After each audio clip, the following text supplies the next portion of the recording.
Naranasan mo na bang suriin ang iyong buhay, at ang tanging nakita mo ay pagkatalo? Marahil ay sinubukan mong maunawaan ang mga bagay sa paligid mo, at hindi mo maiwasang makaramdam ng pagkatalo. Parang walang nadagdag. Nagtataka ka kung bakit umuusad ang taon, ngunit hindi mo pa nakakamit ang kalahati ng mga bagay sa iyong board. Aba, huwag kang magpapatalo. Hindi ito ang dulo ng kalsada. Ang Diyos ay mas dakila kaysa sa iyong mga kabiguan at pag-urong.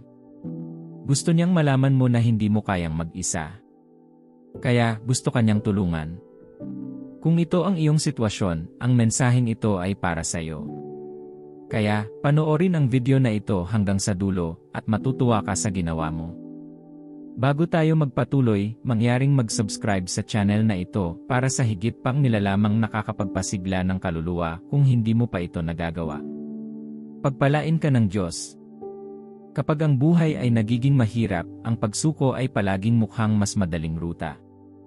Sa puntong iyon, sa tingin mo ay hindi mo na kailangang magpilit pa. Madali kang makakatakas sa mga hamon na kinakaharap mo sa ilalim ng pagbabalakayo na mahirap ang mga bagay. Mukhang ito ang ginawa ng mga anak ni Israel sa loob ng ilang araw.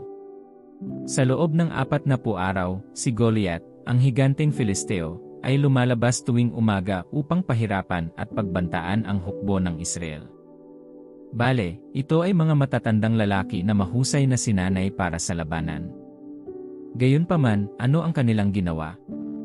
Tuwing lalabas si Goliath, tatakbo sila at nagtatago.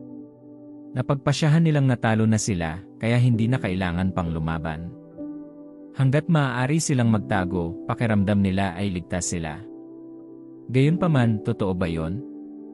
Hindi lang nakakatakot ang itsura ni Goliath. Binabaan niya sila at ang Diyos na kanilang pinaglilingkuran, ang parehong Diyos na alam nilang may kapangyarihang talunin si Goliath. Sa kabila ng kanilang kaalaman, mas pinili nilang mamuhay sa pagkatalo. Ipinadama ni Goliath na wala silang halaga, at iyon ang sandata na ginamit niya laban sa kanila, ang sandata ng mga negatibong salita. Nagpatuloy ito hanggang sa nagpasya si David na kunin ang toro sa pamamagitan ng mga sungay. Alam niyang may pag-asa pa na manalo dahil mas dakila ang Diyos na pinaglilingkuran niya. Tumanggi si David na payagan ang taas o mga salita ni Goliath na makarating sa kanya. Tiwala siyang humarap sa kanya, alam niyang sinusuportahan siya ng Diyos. Ngayon, maaari kang maging tulad ni David, na piniling bumangon at harapin ang balakid sa daan.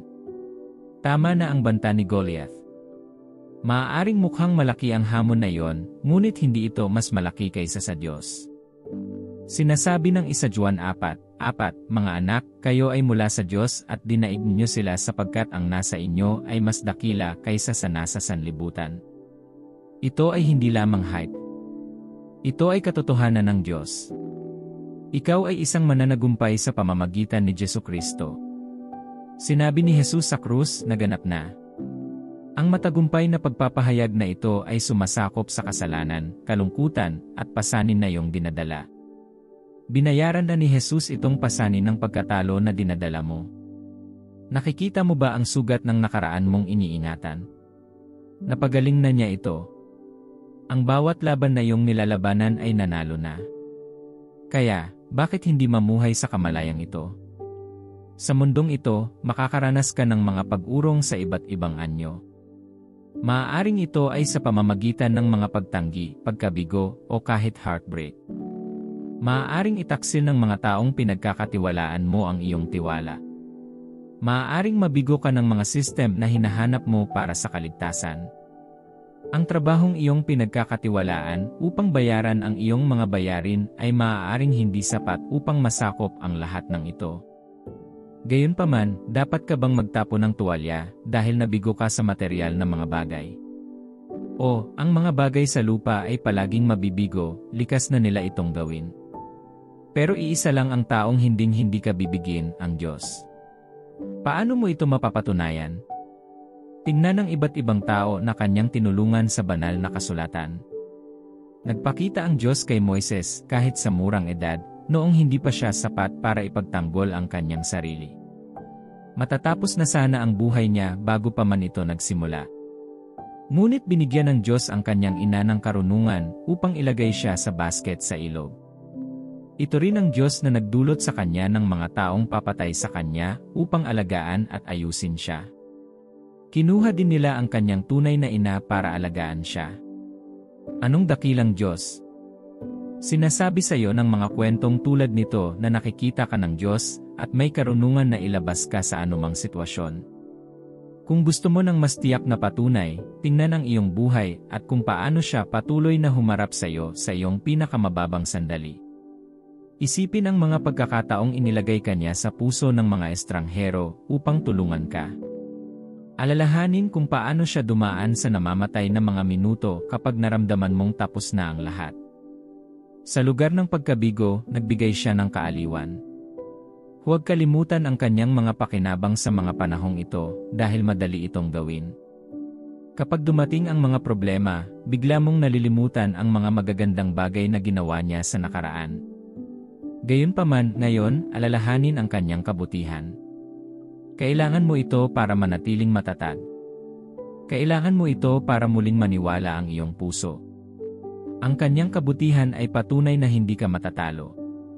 Kapag nasa tabi mo ang Diyos, ang mga bundok ay maaaring maging kapatagan, at ang mga disyerto ay maaaring dumaloy ng tubig. Walang imposible sa Kanya. Gayunpaman, maaari mong higpitan ang Kanyang daloy kung hahayaan mong malabhan ng pagkabalisa o kawalan ng pananampalataya ang iyong isip. Okay lang na hindi magkaroon ng mas malaking larawan, wala si Mary. Ang anghel ay nagpakita sa kanya na may ilang mabuting balita, na nagsasabi sa kanya na siya ay manganganak bilang isang birhen. Naguguluhan din siya, gaya mo. Tignan ang Lucas 1:34, paano ito mangyayari, tanong ni Maria sa anghel. Dahil virgin ako. Tinanong niya ito dahil nalilito siya at nangangailangan ng kalinawan. Gayunpaman, sa kabila ng hindi alam kung ano ang mangyayari, sumuko siya sa kalooban ng Diyos. Ang pananampalataya ay hindi nangangahulugan na naintindihan mo ang plano o mga pangako ng Diyos. Kung alam mo ang lahat ng detalye, ito pa ba ay pananampalataya? Minsan, makikita mo ang iyong sarili na nagtatanong, paano ito gagawin ng Diyos, o kailan niya ito gagawin? Sa gitna ng mga tanong na ito, kailangan ng pananampalataya na kumilos ka, hindi dahil nasa iyo ang buong larawan, kundi dahil nagsalita ang Diyos. Sapat na ang salita ng Diyos upang ibalik ang mga bagay sa iyong pabor. Ito ay sapat na upang bigyan ka ng katapangan na magpatuloy sa paglipat sa kabila ng mga posibilidad laban sa iyo. Marahil ang nagmumungkahi ng pagkatalo sa iyo ay ang mga kakilakilabot na komento ng mga tao tungkol sa iyo. Sinusubukan mong ituloy ang isang ideya na maaaring mukhang hindi karaniwan, ngunit hindi ito binibili ng mga tao. Sinusubukan kanilang panghinaan ng loob. Gayunpaman, sa tuwing magdarasal ka at titingnan kung iyon ang dapat mong gawin, nakadarama ka ng kapayapaan at may kumpirmasyon na ito ay kalooban ng Diyos. Dapat mong malaman na ang kapayapaan ay isang katiyakan ng presensya ng Diyos. Huwag pansinin ito. Kung ibinigay sa iyo ng Diyos ang ideyang iyon, bibigyan ka rin niya ng lakas at mapagkukunan upang maisakatuparan ito. Kahit sino pa ang nag-aalinlangan sa iyo, maaaring sinabihan ka ng masasakit na salita ng iyong mga kaibigan, magulang, o kasamahan. Siyempre, mas malalalim ito dahil inaasahan mong nasa likod mo sila. Sa halip, sinasabi nila ang mga salitang tulad ng, ang ideyang ito ay isang pag-aaksaya ng oras. Wala kang kung ano ang kinakailangan upang makamit ang layuning ito. Huwag isapuso ito dahil malayo ito sa katotohanan. Masasabi mo dahil sinasabi ng Biblia sa Juan 8:32, kung magkagayon ay malalaman mo ang katotohanan, at ang katotohanan ay magpapalaya sa iyo. Anumang marinig mo na nagpapanatili sa iyo sa pagkaalipin ay hindi ang katotohanan. Kung ito ay nagiging sanhi ng palagi mong pagdududa sa iyong sarili o pakiramdam na maliit, ito ay hindi mula sa Diyos. Sa sandaling hindi ito mula sa Diyos, hindi mo mararanasan ang kalayaan. Walang dalawang paraan tungkol dito. Kaya huwag tanggapin ang mga ganyan. Kadalasan, ang pagkatalo ay hindi tungkol sa pakikipaglaban sa mga panlabas na laban. Dumarating ito sa mga panloob na pakikibaka na iyong nararanasan. Madalas itong madaling makaligtaan, lalo na kapag hindi mo alam ang sarili. Habang nakikitungo sa ganitong pakiramdam ng kabiguan, dapat mong tugunan ang ugat na dahilan. Narito ang ilang mga dahilan kung bakit maaari mong madama ang pagkatalo. Numero 1, paghahambing. Kapag pinag-isipan mo ang maliliit na bagay na nagawa mo, nakakakuha ka ng kaunting kasiyahan. Gayunpaman, kapag nagsimula kang makakita ng iba na mukhang mas mahusay, pakiramdam mo ay dahan-dahang kumukupas ang iyong kagalakan. Ang iyong paglalakbay, proseso, at kinalabasan ay hindi katulad ng iba. Kaya, hindi mo dapat ikumpara ang iyong sarili sa sinuman. Kung nasaan ka ay perpekto basta't nasa kalooban ng Diyos. Kung ang resulta ay ang patunay ng tagumpay, kung gayon ang mayaman ay dapat na nasa dibdib ni Abraham. Habang ang mayaman ay nasa lupa, maaaring ipinagdiwang siya ng mga tao at minamaliit si Lazaro. Gayunpaman, ang anumang tagumpay na hindi lalampas sa mundong ito ay hindi tagumpay. Ito ay hindi pangunahin tungkol sa kayamanan, ngunit tungkol sa kung ano ang ginagawa mo sa iyong buhay at kung ano ang ibinibigay sa iyo ng Diyos. Kung alam mo kung nasaan ka o kung ano ang iyong ginagawa ay banal na inspirasyon, ipagpatuloy ito. Maaaring hindi ka pa gaanong kilala, ngunit kinikilala ka ng langit at iyon ay tagumpay. Tandaan ito kapag nakakita ka ng mga dahilan para ihambing ang iyong mga resulta sa iba. Ang Diyos ay hindi nagtatangi. Hindi niya pinagpapala ang isa kaysa sa isa. Pinapabuhos niya ang ulan sa mga matuwid at sa mga makasalanan. Maaari kang makakita ng mga taong hindi nagsisimba o nagdadasal na ginagawa itong malaki. Huwag ikumpara. Maaaring ito ay awa ng Diyos. Maaari rin itong maging gantimpala para sa kanilang pagsusumikap. Ano man ito, tumuon sa kung saan ka pupunta. Ang iyong negosyo ay gawin kung ano ang ipinadala sa iyo ng Diyos. Hindi ba may mas mayayamang tao noong panahon ni Jesus? Gayunpaman, hindi siya minsan nagreklamo tungkol sa kanyang mahinang background. Siya ay tungkol sa paggawa ng kanyang assignment. Hayaang ito rin ang iyong disposisyon.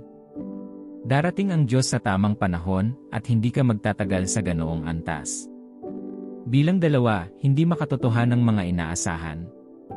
Itinatakda ka nito para sa pagkabigo, hindi dahil hindi sapat ang iyong ginagawa, ngunit dahil hindi totoo ang pamantayang itinakda mo. Minsan maaari kang magtakda ng pamantayan ayon sa itinakda ng mundo. Ang sistema ng mundo ay naglalagay ng edad at time frame sa ilang mga tagumpay, at iyon ay hindi patas sa iyo at sa proseso ng iyong buhay. Halimbawa, nag-scroll ka sa social media at nakikita ang mga taong bumibili ng mga bahay at mamahaling sasakyan. Sinimulan mong ipilit ang iyong sarili upang makuha ito. Kung hindi mo kaya, nakikita mo ang iyong sarili bilang isang kabiguan at kinukwestiyon ang pag-ibig ng Diyos para sa iyo. Sa ibang pagkakataon, maaari kang magsimula ng isang negosyo at asahan na magkakaroon ito ng parehong resulta tulad ng isang taong nagsimula 0 taon na ang nakakaraan. May gap sa oras. Hindi ka pa nakakapag-invest ng kasing dami nila, kaya maaaring hindi pareho ang resulta. Maging madali sa iyong sarili. Gagawin ka ng Diyos na dakila, ngunit sa kanyang bilis. Gawin ito ng paisa-isa at ibigay ang biyaya sa iyong sarili. Wala ka sa likod. Maaari kang gumawa ng higit pa, ngunit hindi sa kapinsalaan ng iyong kapayapaan. Maaari mong itulak ang iyong sarili na maging mas mahusay sa mas malusog na paraan. Magsimula sa pamamagitan ng pasasalamat sa Diyos kung nasaan ka at gumawa ng mga hakbang upang mapabuti. Huwag mong ihinto ang iyong ginagawa dahil sa panghihina ng loob. Ang Diyos ay nagmamalasakit sa iyo at dadalhin ka sa proseso hanggang sa maabot mo ang inaasahang wakas. Ang paghawak sa iyong mga nakaraang kabiguan ay maaaring isang dahilan kung bakit ka natigil. Nagkamali ka sa nakaraan. Hindi mo nakuha ang resulta na gusto mo o wala ka man lang nakuha. Hindi ito nangangahulugan na dapat mong ihinto ang pagsubok. Ang mga taong ipinagdiriwang mo ngayon ay ang mga hindi tumanggap ng hindi bilang sagot. Ngayon ay maaari kang makatanggap ng ilang hindi, Ngunit kung patuloy kang magsisikap, darating ang isang araw na makakatanggap ka ng Ang isang biyuda sa Biblia ay patuloy na pumunta sa isang masamang hukom na may isang kahilingan at palagi niya itong tinatanggihan. Gayunpaman, hindi siya sumuko. Naniniwala siya na sasagot siya kapag nagpumilit siya. Ipinapakita ng Lucas 18:4-8 ang kanyang tugon. Sa loob ng ilang panahon ay tumanggi siya. Ngunit sa wakas ay nasabi niya sa kanyang sarili, kahit na hindi ako natatakot sa Diyos o hindi nagmamalasakit sa kung ano ang iniisip ng mga tao, ngunit dahil patuloy akong iniistorbo ng balo na ito, makikita kong makakamit niya ang hustisya upang hindi siya tuluyang lumapit at salakayin ako. At sinabi ng Panginoon, pakinggan niyo ang sinasabi ng di makatarungang hukom. At hindi ba bibigyan ng Diyos ng katarungan ang kanyang mga pinili, na sumisigaw sa kanya araw at gabi? Patuloy ba niyang ipagpaliban ang mga ito? Sinasabi ko sa inyo, makikita niya na makakamit nila ang katarungan at madali. Subalit, pagdating ng Anak ng Tao, makakatagpo ba siya ng pananampalataya sa lupa? Ibinigay ni Jesus ang talinghagang ito upang ipakita ang kapangyarihan ng patuloy na pananalangin ng hindi sumusuko. Ang kailangan mo ngayon ay hindi awa sa sarili. Kailangan mo ng lakas upang kunin ang iyong sarili at tuparin ang iyong pangarap, ang negosyong itinigil mo sa kalagitnaan dahil sa hindi sapat na mapagkukunan o dahil walang tumatangkilik sa iyo. Yung pag-aaral na hindi mo na hinabol dahil pakiramdam mo ay matanda ka na. Hinihiling ng Diyos na bumalik ka sa kanila. Itigil ang pagtatago sa iyong nakaraan. May mas maganda ang Diyos para sa iyo. Kung hahayaan mo ang nakaraan, masisiyahan ka sa bago. Minsan ang isang serye ng mga kabiguan ay maaaring magdulot ng pagod sa iyong kaluluwa na nagpaparamdam sa iyo na manhid. Makakaapekto ito sa iyo hanggang sa punto na walang gumagalaw sa iyo. Ang mga tao ay nagbibigay ng patotoo sa katapatan ng Diyos, at hindi ka nito pinukaw, hindi dahil hindi ka masaya para sa kanila, kundi dahil nanlamig ang iyong puso. Kung ito ay parang ikaw, kailangan mong gumawa ng isang bagay tungkol dito. Ito ay isang senyales na kailangan mong gumaling mula sa mga sakit at buksan ang iyong sarili upang maniwala sa Diyos. Sinasabi ng Kawikaan 13:12. Ang pag-asa na ipinagpaliban ay nagpapasakit sa puso, ngunit ang pananabik na natupad ay puno ng buhay. Kung ang sakit na ito ay hindi naasikaso, maaari nitong tumigas ang iyong puso sa kawalan ng pananampalataya. Maaari ka pa ring magsimba at maglingkod, ngunit ang iyong puso ay madidiskonekta. Maaaring biglang maglaho ang tulad bata na pananampalatayang iyon na dating taglay mo. Maaari ka pang huminto sa pag-asa sa Diyos dahil ayaw mong masaktan muli. Narito ang isang bagay na dapat hawakan ng mahigpit, nakikita ka ng Diyos. Siya si Elroy. Hindi siya galit na pagod ka. Hindi siya nabigo sa iyo. Nais niyang makilala ka sa isang punto na nakakatugon sa iyong mga pangangailangan. Gayunpaman, hindi magaganap ang pagpapagaling maliban kung bibigyan mo ng puwang ang Diyos. Kailangan mong ipaalam sa Kanya ang nararamdaman mo. Maging mahina at sira sa harap Niya. Itanong ang mga tanong na iyon. Itanong kung bakit hindi nangyari ang mga bagay sa inaasahan mo. May pakialam ang Diyos sa nararamdaman mo. Maaaring magbigay siya ng tugon. At kung hindi niya gagawin, tiyak na aliwin ka niya. May papakita sa iyo ng Diyos kung ano ang gagawin para makakuha ng mas magandang resulta. Pinakamabuting maniwala na tutugunan niya ang issue. Para sa ilan, ang serye ng mga pagkabigo na ito ay naging dahilan upang itanggi nila ang pananampalataya. Maaaring kinuwestiyon nila ang pagkakaroon ng Diyos dahil hindi nila hinarap ang pait na naramdaman nila. Bago ito dumating sa puntong ito, hayaan ang Diyos na gumawa sa iyong puso. Ipasok siya sa lugar kung saan mo siya isinara. Hindi pa tapos ang kwento mo. Maaaring huminga ang Diyos sa mga tuyong lugar na iyon. Kaya niyang ibalik ang apoy sa iyo. Maaari kang mabuhay muli. Ang pag-upo sa gitna ng mga taong naninirahan sa iyong ninanais na mga posibilidad ay maaaring pukawin muli ang isang bagay. Ano ang isa pang dahilan kung bakit ka natalo? Bilang 3, pagdududa. Kapag mas matagal bago dumating ang iyong mga sagot, maaari kang magsimulang mag-alinlangan, iniisip kung kailan darating ang Diyos para sa iyo. Gayunpaman, dapat mong malaman na hindi nakakalimutan ng Diyos ang kanyang sarili. Hindi siya sinungaling. Gaano man katagal, tiyak na darating ito sa kanyang panahon. Ang pagkatalo ay maaari ring magtulak sa iyo na manatili sa paghihiwalay. Bago mo malaman, magsisimula kang lumayo sa mga taong nagmamalasakit sa iyo. Huminto ka sa pagtugon sa mga mensahe at tawag at pipiliin mo ang katahimikan kaysa pakikisalamuha. Maaaring mapayapa ang mag-isa, ngunit ang tila kapayapaan ay maaaring maging bitag para sa depresyon. Sa mga mahihirap na sandali, maaaring kumbinsihin ka ng dyablo na okay ka lang mag-isa, na walang nakakaintindi sa iyong nararanasan. Kaya, sa halip na harapin ang kakulangan sa ginhawa ng kanilang presensya, sisimulan mong putulin ang mga tao. Minsan hindi mo namamalayan. Dapat mong malaman na ang paghihiwalay ay mapanganib kapag ikaw ay nalulungkot na. Mas madaling malunod sa kasinungalingan ng dyablo kapag nag-iisa ka kaysa nasa tamang samahan ka. Maaari mong i-reply kung ano ang naging mali at sisihin ang iyong sarili para dito. Hindi ka idinisenyo ng Diyos na dumaan sa mga hamon ng mag-isa. Maging si Jesus ay nagsabi sa kanyang mga disipulo tungkol sa kanyang paglalakbay sa krus. Nang tumindi ang sakit, kinuha niya silang 3 upang manalangin kasama niya. Ninanais niya ang kasama sa kanyang pinakamababang sandali. Okay lang na kailangan ng space para maproseso ang mga bagay. Ngunit huwag magtago sa paghihiwalay. Huwag hayaan ang kahihiyan ng iyong pakikibaka na pigilan ka sa pakikipag-ugnayan sa iba.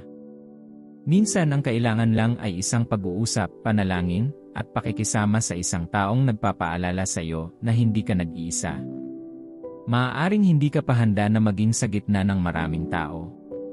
Kung gayon, payagan ang hindi bababa sa ilang mga pinagkakatiwalaang tao sa iyong espasyo. Hayaan silang manalangin kasama mo at palakasin ka sa kanilang presensya. Ang isa pang dahilan na maaari kang makaramdam ng pagkabigo ay kapag nakakaranas ka ng espiritual na pagkapagod. Sa puntong ito, ikaw ay kumikilos sa laman kaysa sa espiritu. Para kang nawalan ng iyong espiritual na apoy at nagpapakalakas ka ng pisikal. Ito ay karaniwan sa mga mananampalataya, lalo na kung mayroon kang kasaysayan ng pagsunog para sa Diyos. Ang dyablo ay maaaring magpadala ng isang karamdaman na magdudulot sa iyo na huminto sa pagdarasal o pakikisama sa Diyos, at bago mo ito malaman, ang iyong apoy ay namatay. Kung minsan ang pagkapagod na ito ay nagmumula sa paggawa ng labis na espiritual na walang refill. Maaari kang patuloy na maglingkod sa isang unit, manalangin para sa iba, o mamuno. Gayunpaman, kung hindi ito balanse sa isang tunay na relasyon at pagpapahinga sa Diyos, maaari kang mapagod. Maraming mananampalataya ang nahuhulog sa espiritual na pagkapagod hindi dahil sa sila ay naligaw sa pananampalataya, ngunit dahil sila ay tumatakbo ng walang sapat na lakas sa napakatagal na panahon. Maaari kang manguna sa mga pag-aaral sa Biblia, mag-ayuno, o dumalo sa bawat pagpupulong, ngunit kailangan mong mag-refill. Patuloy kang nagbibigay sa publiko, ngunit maaari kang pumunta ng mga araw nang hindi nagdarasal ng pribado. Natuyo na ang iyong balon. Ang patuloy na pagbuhos sa mga tao ng walang oras upang mag-refresh sa presensya ng Diyos ay maaaring humantong sa pagkasunog sa espiritual. Ang espiritual na kahungkagan ay maaaring nagtulak sa iyo sa kasalanan, at ikaw ay nakikipaglaban sa pagkakasala. Parang bumagsak ang makapangyarihan. Tulad ng sa kaso ni Samson, maaari ka pa ring makabawi at makaranas ng pagpapanumbalik. Ngunit para magawa ito, kailangan mong talunin ang pressure na maging kahit saan. Kung hindi, mararamdaman mong talunan ka. Hindi ka tinawag ng Diyos sa ganyan. Tinawag ka niya sa isang tiyak na atas. Kaya manatili dito. Hindi mo kailangang pasayahin ang lahat. Unahin ang iyong pahinga at relasyon sa Diyos. Alam mo ba na ang pagpapahintulot sa iyong mga hamon na madaig sa iyo ay ginagawang maglaro ka mismo sa mga kamay ng dyablo? Ang bagyo ay hindi ang pinakadakilang kasangkapan ng dyablo, ito ay kung paano ka tumugon dito. Maaari mong mapansin na maaaring magkaroon ng parehong karanasan ang dalawang tao, ngunit magkaiba ang magiging reaksyon. Isipin na dalawang tao ang nakatanggap ng masamang balita. Ang isa ay nagpasya na ipagdasal ito, habang ang isa naman ay walang ginagawa tungkol dito, ngunit tinatanggap ito bilang kanilang kapalaran. Ano sa tingin mo ang mangyayari? Magkakaroon sila ng iba't ibang resulta dahil iba ang kanilang nilapitan. Kaya, hindi talaga tungkol sa sitwasyon, ito ay kung paano mo ito hinarap. Ang dyablo ay hindi kailangang magdala ng isang malaking problema sa iyong paraan. Kailangan lang niyang panoorin na mag-overthink ang maliit na hamon na yon bago ka. Alam ng dyablo na kapag mas nag-aalala ka tungkol dito, mas lumalakas ito. Si Satanas ay umuunlad sa mga kapaligiran ng takot, kalituhan, at pagdududa. Kapag ang buhay ay nagiging napakalaki, ibinubulong niya ang mga kaisipan tulad ng, kung nagmamalasakit sa iyo ang Diyos, bakit niya hinayaan na mangyari iyon sa iyo, o nakalimutan ka na ng Diyos. Kung hindi ka sensitibo, ang mga kasinungalingang iyon ay magsisimulang magmukhang totoo, habang pinag-iisipan mo ang mga ito. Kapag ang iyong mga mata ay nakatutok sa iyong mga problema, kaysa sa mga pangako ng Diyos, binibigyan mo ang dyablo ng saligan. Ang pasaninda yon ay nagpapabigat sa iyo, hindi lamang sa emosyonal, kundi ito rin ang bumubulag sa iyo sa espiritual. Nagsisimula kang makakita sa pamamagitan ng isang lente ng pagkatalo sa halip na tagumpay. Kapag hindi ka nakakakita ng malinaw, gagawa ka ng mga desisyon na magdadala sa iyo ng mas malalim na sakit. Sa mga bilang 13, ipinangako ng Diyos sa mga anak ni Israel ang isang magandang lupain.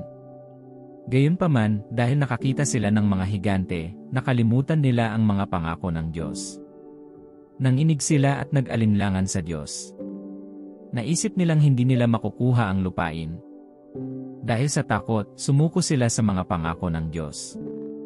Nandyan ang dyablo para gamitin ang iyong mga hamon para paliitin ang iyong pananampalataya. Gayunpaman, hindi mo siya dapat hayaan. Manalig ka sa Diyos dahil siya ang nagsusulat ng iyong kwento. Alam niya ang wakas mula sa simula. Nilikha ka ng Diyos upang mabuhay sa itaas ng mga pagsubok, hindi upang ilibing sa mga ito. Sa halip na pasukin ang dyablo, paano ka dapat tumugon sa kanyang mga panlilinlang? Una, kailangan mong labanan siya. Sinasabi ng Santiago 4:7, kung gayon, pasakop kayo sa Diyos. Labanan niyo ang dyablo at tatakas siya sa inyo.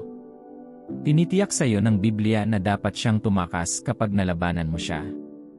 Hindi mo dapat pahintulutan ang iyong emosyon na magdikta sa iyong pananampalataya. Matutong magsalita ng totoo kahit na iba ang sinasabi ng iyong sitwasyon. Kapag ang iyong puso ay nag-aalinlangan, paalalahanan ang iyong sarili kung ano ang sinabi ng Diyos. Bumalik sa salita at ibabad ang iyong sarili dito. Dapat mo ring isuko ang iyong sarili sa Diyos sa pagsamba. Nagbibigay ito sa iyo ng kapaligiran upang isuko ang iyong mga alalahanin sa Kanya. Inalis ng pagsamba ang iyong mga mata sa iyong problema at ibinaling ito sa Diyos na mas dakila. Habang nirerespeto mo ang Diyos, sinimulan mong kilalanin ang Kanyang kapangyarihan.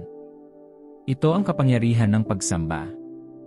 Gayon din, protektahan ang iyong isip dahil ito ay napakalakas at nakakaapekto sa iyong pamumuhay. Hindi lahat ng talakayan dapat mong pakinggan. Hindi mo dapat pinakinggan ang bawat kanta. Kung kailangan mong mag-relax, makinig sa nilalaman na malusog para sa iyong isip. Isipin ang pakikinig sa nakakabagabag na balita kapag nakakaramdam ka na ng kaguluhan. Hindi ito nakakatulong sa mga bagay. Maaari kang makinig sa mga nakaranas ng katulad na karanasan sa iyo at lumabas mula dito. Iyan ay isang magandang paraan upang palakasin ang iyong pananampalataya. Gumising araw-araw at sabihin ang buhay sa iyong sarili. Sa kotse, opisina, o sa kalsada, isaksak ang mga mensahe o musika na nagpapasigla sa iyong pagal na puso.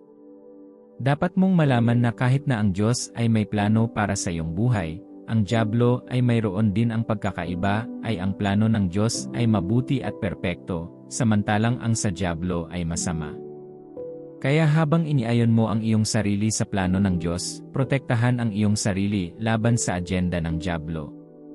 Isang simpleng paraan para gawin yon ay ang manatili sa kalooban ng Diyos. Tinitiyak ng kanyang kalooban ang katiwasayan. Hanggat nasa kanya ka, poprotektahan ka niya. Espesyal ka sa Diyos. Kinuha niya ang kanyang oras upang likhain ang tao. Ikaw ay bahagi ng planong iyon. Hindi ka isang afterthought. Hindi ka nagkakamali. Hindi mahalaga kung ano ang nararamdaman ng iyong sitwasyon ngayon. Kasama mo ang Diyos at hindi ka niya pababayaan. Kaya't huwag hayaan ang iyong panghihina ng loob sa iyong puso at ikaw ay makaramdam ng pagkatalo. Posibleng makalimutan na ang dyablo ay hindi nakikipag-away tungkol sa pera sa iyong bank account. Nais niyang nakawin ang iyong kapayapaan, kagalakan, pag-asa, at gawin din ang iyong paniniwala sa Diyos. Alam niyang kapag nakuha niya yon, maaari niyang sirain ang iba. Ang mabuting balita ay hindi umalis ang Diyos sa sandaling maging mahirap ang mga bagay. Lumapit lang siya. Hindi mo ba narinig na ang Diyos ay malapit sa mga taong nalulungkot? Kaya kung hinahanap mo ang Diyos, huwag nang maghanap pa. Nandyan siya. Gusto niyang makasama ka sa paglalakbay na ito. Mapagkakatiwalaan mo siya dahil hindi pa siya natatalo sa laban at ang sa iyo ay hindi magiging eksepsyon. Kaya, handa ka na bang magpaalam sa pagkatalo para sa kabutihan? Pagkatapos ay oras na upang isabuhay ang lahat ng iyong natutunan. Tanggihan ang mga kasinungalingan. Tumangging sumuko sa takot. Paalalahanan ang iyong sarili araw-araw na ang Diyos ay mas dakila kaysa anumang problemang kinakaharap mo. Huwag hayaan itong maging isa pang video na random mong pinapanood. Lumakad ng may katapangan, hindi dahil nalaman mo na ang lahat, ngunit dahil ang mas dakila ay nabubuhay sa iyo. Habang ginagawa mo ang mga hakbang na ito ng pananampalataya, lalayo ka sa buhay ng pagkatalo patungo sa buhay na idinisenyo ng Diyos para sa iyo. Nakuha mo na ito. Bumangon, gumawa ng matapang na hakbang, at ang iyong buhay ay hindi mananatiling pareho. Bago ka umalis, maglaan tayo ng ilang sandali para kausapin ang Diyos. Ama, nagpapasalamat ako sa iyong biyaya sa aking buhay. Salamat sa pagmamahal mo sa akin sa kabila ng aking mga takot at pagpapadala ng iyong salita sa akin ngayon. Lumapit ako sa iyo na hubot-hubad at hindi nahihiya para makita mo ang aking mga problema at makilala ang aking sakit. Nagtakda ako ng mga layunin na ang ilan ay tila imposible at para sa ilan ay nabigo ako sa mga ito. Pagod at pagod ang puso ko. Panginoon, palakasin mo ako at tulungan mo akong makita ang higit pa sa mga hamon. Tulungan mo akong panghawakan ang iyong katapatan dahil palagi kang nagpapakita sa akin at hindi na atras ngayon. Alam kong mas malaki ka sa bundok na nakaharap sa akin. Ayon sa iyong salita, gawing patag ang mga bundok na iyon. Dinadala ko ang bawat sitwasyon na isang banta sa akin sa ilalim ng iyong kapangyarihan. Mula ngayon, kayong mga bundok ay hindi pinahihintulutang manggulo sa akin sapagkat siya na nasa akin ay mas dakila kaysa sa nasa sanlibutan. Panginoon, tulungan mo akong harapin ang mga pagsubok ng may kagalakan, alam na sila ay magpapalakas sa akin sa pananampalataya. Lahat ng bagay na nakikipaglaban sa aking kapayapaan, alisin mo ito. Gusto kong maranasan ang kapayapaang walang saysay, ang uri ng kapayapaan na nagpatulog kay Jesus sa bangka sa kabila ng bagyo. Panginoon, kung minsan ay inilalagay ko ang hindi malusog na presyon sa aking sarili dahil sa pamantayan ng mundo. Tulungan akong magbigay ng biyaya sa aking sarili, alam kong nasa proseso ako. Tumanggi akong maubusan sa proseso dahil sa pagkainit. Turuan mo akong magtiwala sa iyong oras at huwag ikumpara ang aking paglalakbay sa iba. Ipaalala sa akin araw-araw na ang iyong mga plano para sa akin ay perpekto at ang paglago ay hindi nangyayari kaagad. Bigyan mo ako ng lakas na gawin ito ng paisa-isa. Alam mong hinuhubog mo ako sa kung sino ang tinawag mo sa akin. Panginoon, tulungan mo akong magtiwala sa iyo kapag ang lahat sa paligid ko ay gumuho. Tulungan mo akong manatiling nakatutok sa iyong salita kahit na may mga pagsubok. Ikaw ang aking kanlungan at aking bato. Maaaring ang iba ay sumusunod sa ibang mga Diyos, ngunit patuloy akong magtitiwala sa iyo dahil ikaw ay makapangyarihan sa lahat. Bigyan mo ako ng katapangan na hamunin ang anumang gustong magpabagsak sa akin, maging ito man ay mga komento mula sa mga tao, pagdududa sa sarili, o pagkabalisa. Naway hindi mawala sa isip ko kung sino ang ginawa mo sa akin. Ako ay isang kababalaghan sa aking henerasyon at hindi susuko ngayon. Tulungan mo akong maging mapagkukunan ng inspirasyon sa iba na nalulumbay. Lord, naiintindihan mo lahat ng pinagdadaanan ko ngayon. Minsan nalilito ako pero pinipilit kong maging matatag. May mga araw na parang nadudulas ako. Alam kong doon ako gustong mapunta ng kalaban. Ngayon, pinili kong lumaban hindi sa lakas ko kundi sa iyo.